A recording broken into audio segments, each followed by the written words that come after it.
Assalamualaikum, anda sedang menonton Sekilas Fakta 19 Ogos 2021 bersama dengan saya Nusha Mama Amin.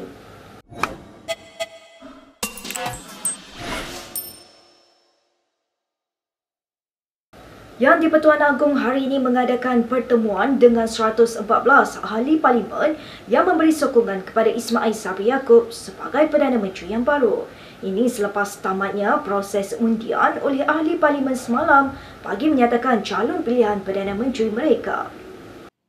Ketika ditemui di luar Istana Negara, ahli Parlimen Pontian Ahmad Maslan berkata mereka telah dipanggil seorang demi seorang untuk menghadap Yang di-Pertuan Agong hari ini.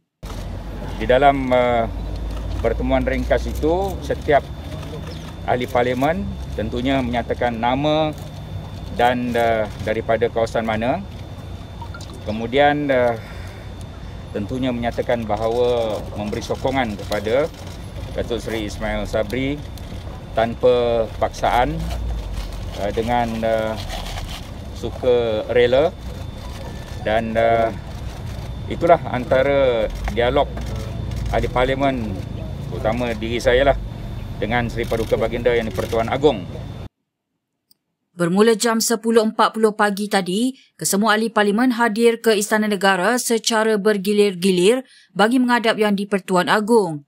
Kumpulan pertama ahli parlimen daripada Sabah dan Sarawak terdahulu menghadiri sesi menghadap secara maya pada jam 10 pagi.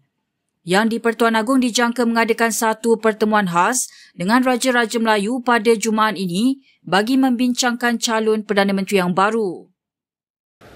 Pengerusi Perikatan Nasional Muhyiddin Yassin berkata sokongan yang diberikan kepada Ismail Sabri sebagai calon Perdana Menteri baru adalah persyarat. Kenyataan itu hadir ketika semua 114 ahli parlimen yang dipanggil Istana Negara selesai menghadap Agong petang ini.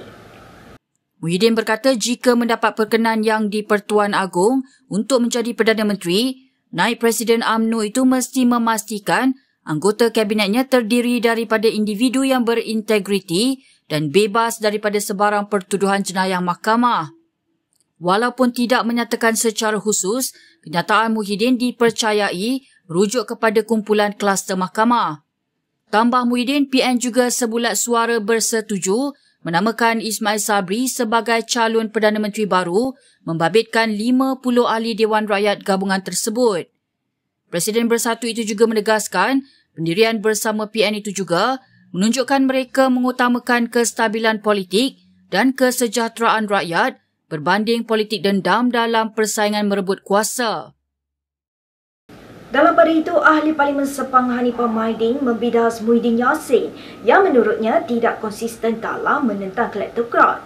Hanifah berkata Muhyiddin sering membangkitkan kejadian ketika dia dipecat dari UMNO kerana menentang kleptokrat dalam UMNO. Namun kata Hanifah, Muhyiddin kemudian membentuk perikatan dengan kumpulan itu untuk melancarkan rampasan kuasa terhadap Pakatan Harapan pada tahun 2020. Tambahnya, Muhyiddin juga baru-baru ini mengkritik keras kleptokrat setelah kehilangan majoriti, namun tidak ragu-ragu bergabung dengan mereka semula untuk menyokong Naib Presiden UMNO Ismail Sabri sebagai calon Perdana Menteri yang baru. Hanifah turut mempersoalkan mesej yang cuba dihantar negara ini kepada dunia jika kerajaan yang sama yang bertanggungjawab menjatuhkan Kerajaan Pakatan Harapan kini dilantik semula. Isnin lalu, semasa ucapan terakhir sebagai Perdana Menteri, Muhyiddin menyatakan bahawa dia mungkin akan tetap berkuasa jika dia berkompromi dengan kleptokrat, namun sebaliknya memilih untuk berpegang kepada prinsipnya. Walaupun calon Perdana Menteri ke-9 belum ditentukan, namun persaingan untuk kerusi nombor 2 nampaknya telah bermula. Ketika Ismail Sabri dicalonkan sebagai Perdana Menteri, ada desas-desus yang mengatakan bahawa timbalannya akan dilantik Tarikh Bersatu. Antara nama yang disebut-sebut untuk mengisi jawatan itu termasuk Setiausaha Agung Bersatu Hamzah Zainuddin dan anggota Majlis Tertinggi Bersatu Rezwan Mat Yusof dan juga Azmin Ali. Menurut utusan Malaysia, kumpulan yang mengaku sebagai penggerak awal Bersatu mendesak agar jawatan timbalan Perdana Menteri diberikan kepada parti itu dan mereka mencadangkan Rezwan dilantik bagi jawatan itu. Semalam terdapat kabar angin bahawa persetujuan telah dicapai bahawa Ismail akan dilantik sebagai Perdana Menteri manakala Hamzah sebagai timbalannya. Namun, khabar angin itu disangkal anggota Majlis Tertinggi Bersatu, Abdul Latif Ahmad, yang menyifatkan dakwaan itu satu usaha untuk mengganggu-gugat perpaduan antara UMNO dan Bersatu. Good morning, G-Sure. Minuman pertama, produk buatan Malaysia yang bernutrisi lengkap dan berasaskan tumbuhan. Ia sesuai diminum oleh mereka yang mengalami intoleransi laktosa. Kajian oleh Universiti Tempatan menunjukkan bahawa lebih daripada 90% populasi Malaysia mengalami intoleransi laktosa. Intoleransi laktosa boleh menyebabkan perut kembung dan diarrhea. Good morning, G-Sure membantu meningkatkan sistem imunisasi, merendahkan risiko penyakit dan meningkatkan daya serta kekuatan tubuh badan. Keluarga bahagia bermula dengan keluarga yang sihat, dan saya di usia 52 tahun masih aktif, kuat dan sihat semestinya dengan Good Morning G-Sure. Fenomena kepala air di kawasan air terjun berhampiran Gunung Jerai, Kedah semalam digambarkan umpama tsunami kecil oleh penduduk tempatan. Ini susulan keadaannya yang berombak kuat sehingga mengakibatkan pokok dan jabatan runtuh sekelip mata. Bernama melaporkan seorang penduduk mengatakan hujan lebat di puncak Gunung Jerai sejak beberapa hari lepas mungkin telah menyebabkan air terkumpul dan turun secara mengejut.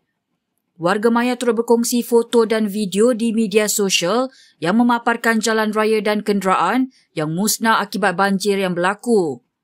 Dalam pada itu, Bernama melaporkan 3 mangsa ditemukan maut di beberapa lokasi di sekitar kawasan Gunung Jerai. Menteri Besar Kedah Muhammad Sanusi Mak Noor berkata, setakat operasi pada 1 pagi tadi, 3 lagi mangsa dipercayai masih hilang di satu kawasan di Titi Hayun. Beliau turut menafikan bahawa kejadian banjir yang berlaku adalah berpunca daripada aktiviti pembalakan kerana kawasan itu telah diwartakan sebagai hutan simpan.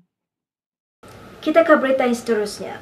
McDonald's Malaysia menganjurkan Karnival Pandu Lalu di seluruh negara sepanjang bulan Ogos ini bagi menyemarakkan lagi semangat patriotisme di kalangan rakyat Malaysia. Ikuti perinciannya selepas ini.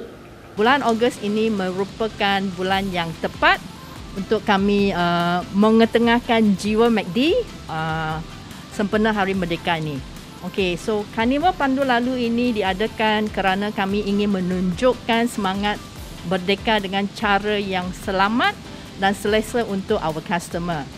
So as we draw nearer to the Hari Merdeka, kami mempunyai berbagai promosi menarik dan aktiviti yang menyeronokkan di semua restoran-restoran Pandu Lalu kami.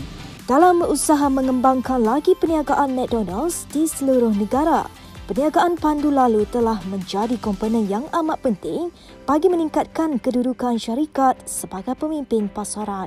Today, kami ada sebanyak 202 buah restoran Pandu Lalu, dan tahun ini sahaja kami merancangkan untuk membuka 20 buah restoran Pandu Lalu lagi. Memandangkan negara masih berhadapan dengan ancaman wabak COVID-19, McDonald's Malaysia sentiasa memastikan tahap keselamatan dan kebersihan pekerja serta kualiti makanannya terjamin. Semua kaki tangan also dijadualkan untuk program vaksinasi kebangsaan dan dikehendaki melengkapkan suntikan vaksinasi. Kami amat menggalakkan cashless payment, alright, so it's safe and for everyone, right? Raikan bulan kemerdekaan ini dengan semangat patriotisme sambil kekal selamat bersama McDonald's.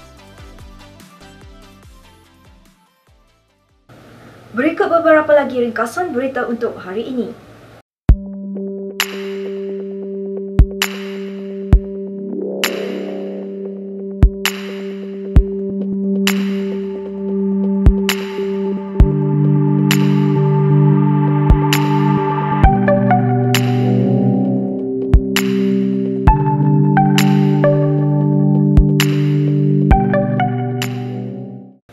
Baik, sekian sahaja daripada saya Nur Syah Mama Amin untuk sekilas fakta. Untuk lebih banyak berita, anda boleh melayari kinitv.com.